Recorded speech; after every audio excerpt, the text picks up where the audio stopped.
Mocap ready. And action!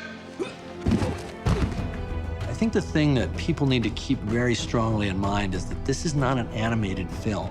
These actors did not just stand at a lectern and do a voice part, and then animators went off for the next 2 years and created the entire physicality of their performance. The most exciting thing is, it is my performance. This thing walks and talks and acts like me. It's my interpretation. Every nuance, every tiny bit of the performance that you see on the screen was created by the actors. They had to run, they had to leap, they had to fight, they had to do all the things that you see them doing in the film. And that's where the power of the performance comes from. It's not just we're capturing motion, we're trying to capture what's the intent of the actor. Let's go! What CGI technology does is it replaces prosthetics. Actors can now play any character that's designed in the computer without going through hours and hours of makeup. And what we get is their performance coming through the CGI character. Performance captures a technique where you try to capture the performance of an actor and translate it to a digital character. Prior to them even moving out into the performance capture world, we put the actors inside this giant sphere covered with lights, and we could photograph them and study their facial features and try to understand how to design their characters. This is great.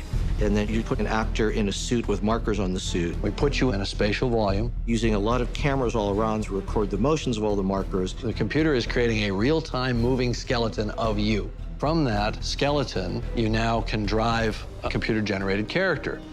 The intent is to capture the entire performance of the talent. We're recording tons of high-definition reference from all these different angles so that we can really get those subtle nuances. The part that we had to create during the making of this film was the facial image-based performance capture technology that allowed what the actors did to 100% translate to what you see the characters doing. So we came up with this idea that we would actually have a little boom, and on the end of that boom, there'd be a little tiny camera, and it would image the face while the actor was working. What we're trying to do is take what the actor is doing emotionally in any given scene and to translate that into the characters. And we do that by using their muscles. It gives us a way to correspond emotion to what you actually see expressed in the character's face. It was a very, very exciting time where we realized that we had rounded that corner and that we had true human emotion captured and performed by a non-human character. But they sent me here to learn your ways. What are you saying, Jake? You knew this would happen? Yes. Basically, you got 190 infrared cameras looking down on you. There's nowhere to hide, so every take you have to be truthful.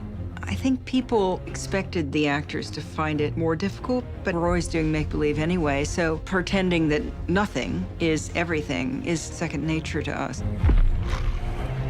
what about this one? Run, don't run. Run! Definitely run! It takes you back to the old theater days, where you may just have one chair in the middle of your little black box theater, and you have to imagine everything that's going on around it. You've got to just let go of all of the things that you thought was supposed to happen and just do it. And let your imagination run. You get so deep into this world that you start hearing, seeing, feeling Pandora. That happened from day one that I walked on this set. I had to take everything I learned in training and apply it to my first day. It helps you detach from the fact that you're shooting a movie. You're able to really dig into your character. It's not animation. It's capturing the avatar version of Norm. Even though I'm big, 9 foot tall and blue, it's got my personality. It's got my soul. That's quite spectacular that a computer-generated image can do that. And that really surprised me. The door has just barely been opened on what's possible with this. One of the things that I'm always going to take with me is the fact that I was a part of a revolutionary experience in Hollywood.